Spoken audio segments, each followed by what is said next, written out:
This quarantine is so boring.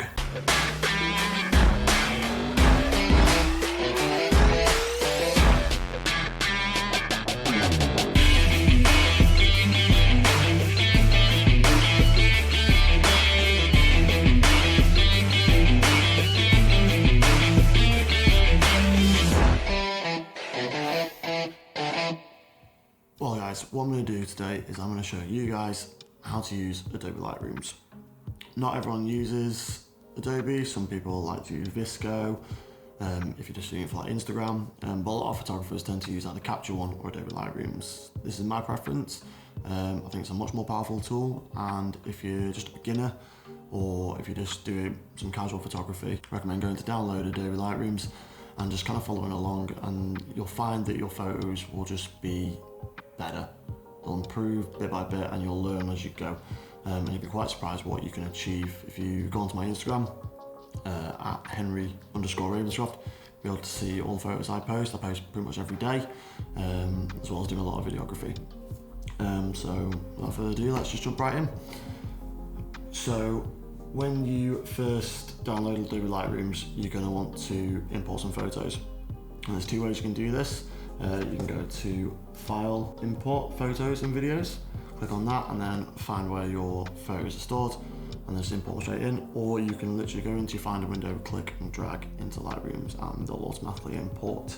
And the way it's laid out in the software is that you've got your left-hand panel in the library, which is your navigation, which is really useful. You can go through your catalogues and sort of filter through your photos. You can go in your folders, which is where all photos on your machine are stored, in case you want to go back and find some, you know, the specific location. Probably the most useful is your collections, which is if you've just gone out on a shoot or you've gone on a trip, you can organise all your photos into collections, which means you can jump straight back to them and edit them as you go. And in the middle, of course, you've got your galleries where you can see all your photos. I've got some previously imported for the sake of the tutorial and just because I'm editing them. And then on the right side, you've got your quick develop sections and sort of your keywording and the metadata. I'd avoid quick develop if you just started, because it can be a bit complex and you won't actually learn anything about your photos because each photo is individual, so you need to edit those bit by bit just to really sort of get into editing. The main section we're going to be going over today is the develop, and basically this is where all your photography really comes to life. This is how you can bring your own sort of flair and character to photos. I myself go for quite a sort of a moody look, but you can achieve all the sort of fancy Instagram styles you see and all the big photographers. You can do the teal and orange, which everyone does, nice and bright. The possibilities are pretty much endless. It's really just what you know and how much you can learn. There's tons of other tutorials, and if anyone's got any specific looks that they like, just drop me a message or drop a comment on how to edit like someone and I can basically show you. One thing I will say is always shoot in RAW. It goes without saying if you're a photographer, but if you're just starting and you picked up your camera, you'll shoot it in JPEG and you'll bring it in here and your photos you can't edit them properly, because what a RAW is, it captures more data. I won't go into specifics, I don't actually know, but you can just edit them better. There's more data in there, you can retrieve more, so always shoot in RAW. So I brought my image in, and down the bottom you've got your carousel, which you can sort of flick through all the photos. You've got your histogram up in the top right, and then you've got your main editing panels. Now, it can be a bit daunting when you first see it, but it's pretty straightforward, and if you work top to bottom, you'll learn them in no time. There's no right or wrong way to really go through it. What I like to do is I go from top to bottom, and then I kind of jump back and forth, just making finer adjustments. You can set your colour profile, which is only really specific if you're going to be using a certain type of camera. If you're just editing iPhone pics, leave it out completely, but I always like to start in the neutral colour profile. And the first thing you've got is your white balance. What the white balance is, it's making sure your whites are true white, because not all cameras will capture them the same and the lighting will dictate how it comes out. You can either leave it as shot or you can use one of the main presets. So I like to have a look at auto just to see how it affects my image. As you can see, the pure whites aren't quite there, so I like to adjust a little bit by a little bit. So what the temperature does is it controls the overall temperature of your image, either warmer or colder. And as well as the tint, gives it more magenta or more green. This is how your white balance is controlled. It probably has the biggest effect on all your images. Once you've gone through all the editing, simply tweaking the temperature will generally resolve any issues you have. The next bit you've got is your exposure. And all this is how bright or how contrasty or how punchy your image is. So it globally edits all your photos. So exposure cranks it up, bring it down and makes it darker. Pretty self-explanatory. Your contrast is the difference between the lights and the darks. So as you slide to the right, gives it more contrast. Slide to the left, it flattens the image right out. It's a very creative preference. Whatever you want to do, you could use a really nice high contrast image or have it a bit flatter. It's entirely up to you. Your highlights are these brighter sections of the image, which is the same as exposure, but will only alter the highlights. So if once you've made a nice even image, but you want to really bring back sort of details in the sky, bring back your highlights and all those clouds come back. The shadows, opposite end, it's the dark section of the image. If you bring those up, it'll bring out all those nice details that you probably will have lost. So if you bring the shadows down, it goes really dark, bring them up, and bring them all back. Quick tip, if you double click on the name of the setting, it'll reset it back to its default value, which you can do really, really quickly. Just means you get back to a nice starting base.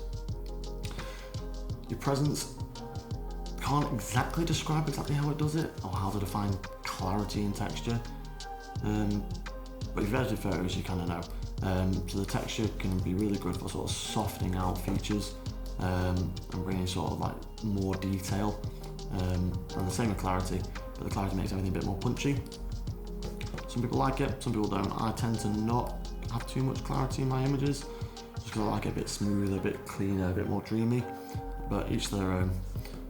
And then you have your vibrance and saturation. So you all know what vibrance is, and saturation basically makes the colours deeper and richer. So what I'm going to do is, through this tutorial, I'm going to just edit the photo how I would normally do it. So I'll speed through each section after I've gone over it, and then we'll have a nice finalised image at the end.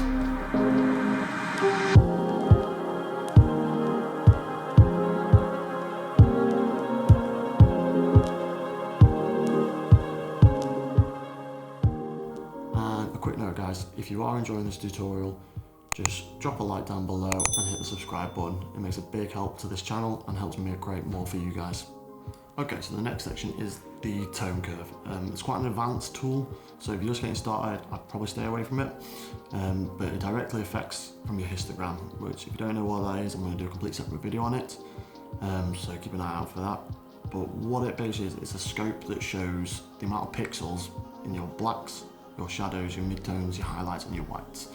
So when you use the tone curve, it will directly affect that part of the image.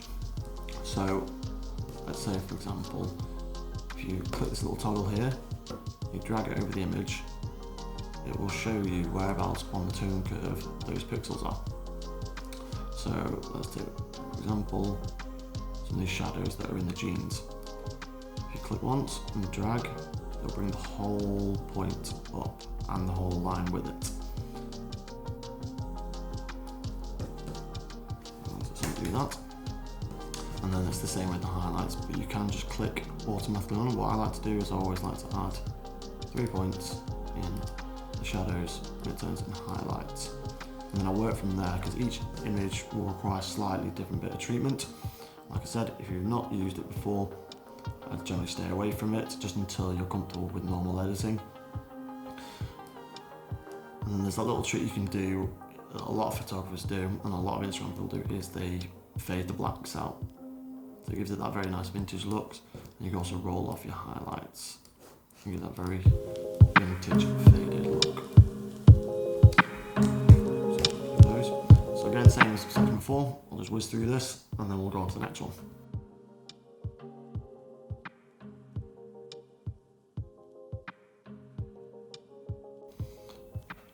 Okay, and probably the most, not necessarily important section, but the section that you'll notice a lot of difference, and each photographer kind of uses their own manipulation, is the HSL tab. which stands for hue, saturation, and luminance. Each colour value has its own level of hue, its own level of saturation, its own level of luminance. And this way you can really make your images stand out from the rest. And just like with every other photo I've done, I've got my own sort of style. Go through it, experiment, see what you can come up with. If you're having trouble, let me know, and I can show you what sort of effects you can achieve with this. But probably the best way to do it is go by individual colour and sort of address how you want to edit the image. So what I like to do is I basically like to get rid of all of my greens. So I'll take the saturation right down, the luminance right down, and it really darkens it out. You can often adjust the hue, so it's a little bit more where you like it. Just to show you the effect, take the reds, and turn your reds all the way to orange, all the way down to pink. Be very careful when you're editing reds, yellows and oranges, because those affect your skin tones. So you want to be very careful with how much you play with those.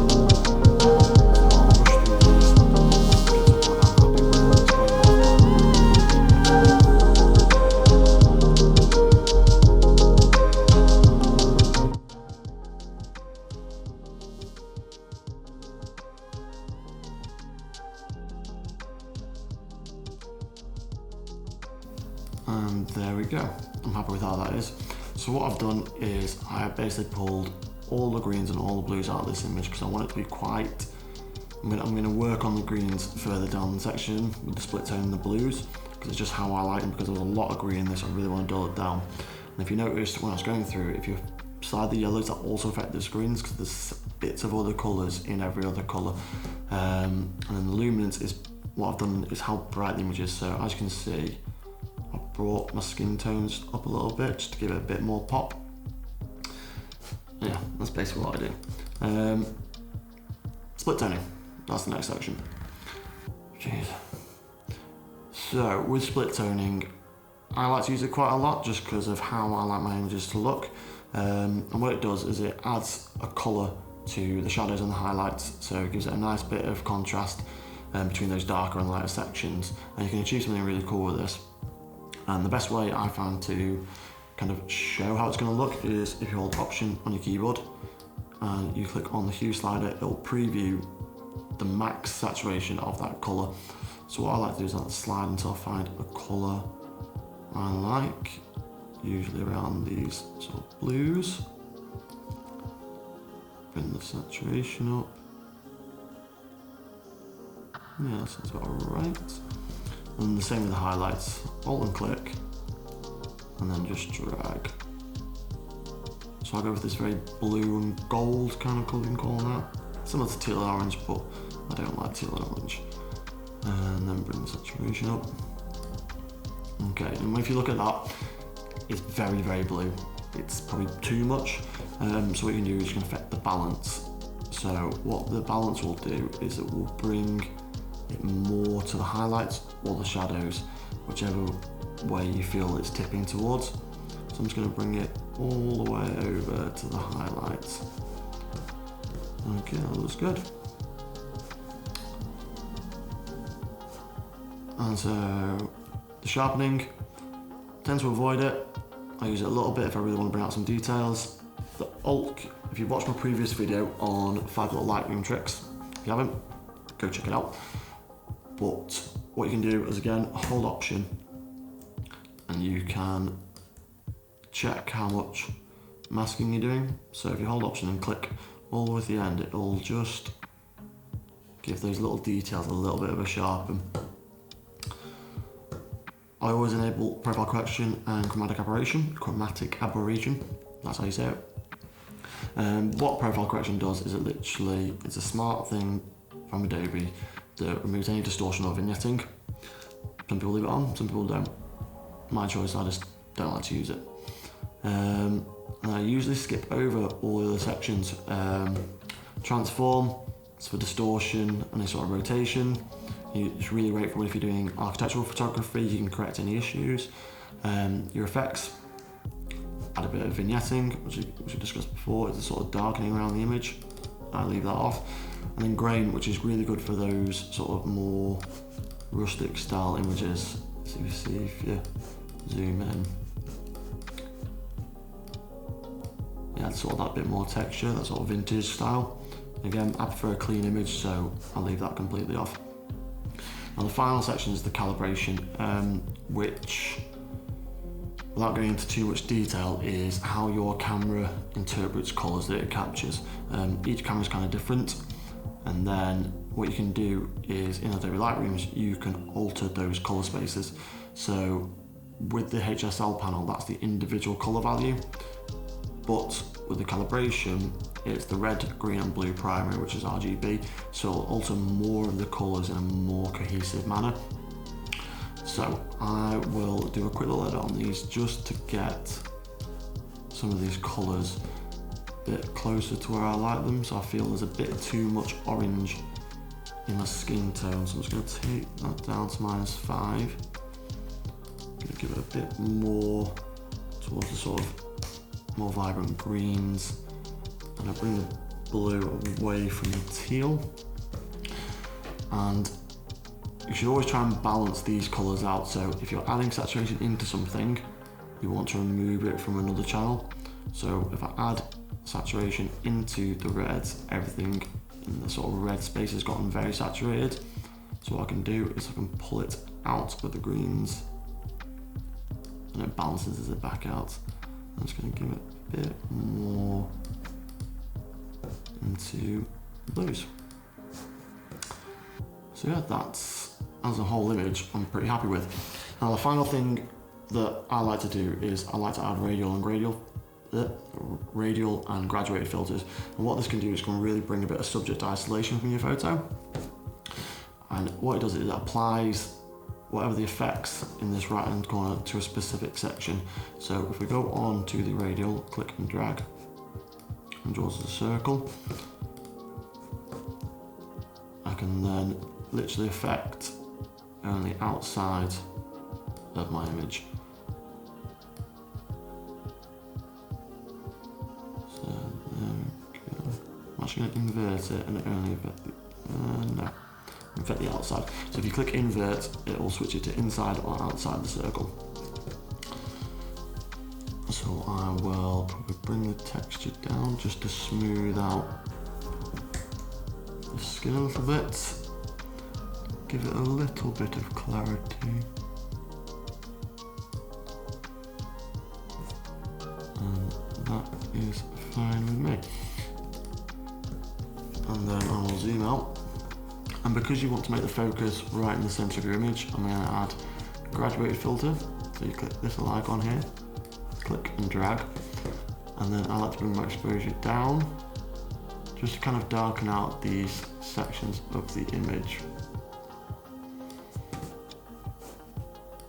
Just to bring the attention right up to the top. So now I've gone through the whole image, I'm not necessarily happy with how my skin tone is looking. I still think it's not quite where I want it. So I'm going to go into the hue and saturations. I'm just going to play with the orange a bit, bring it down to -2. I'm a bit more happy with that. And then I'm going to go into the greens. I'm just going to give it some green because I felt it was too dark.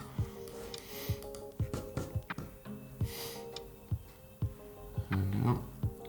And one final thing I like to do is add a bit more of a highlight. So to do these little fake sunbursts, you bring the exposure up, bring the clarity right down, and bring the temperature up. And then you want to do one more.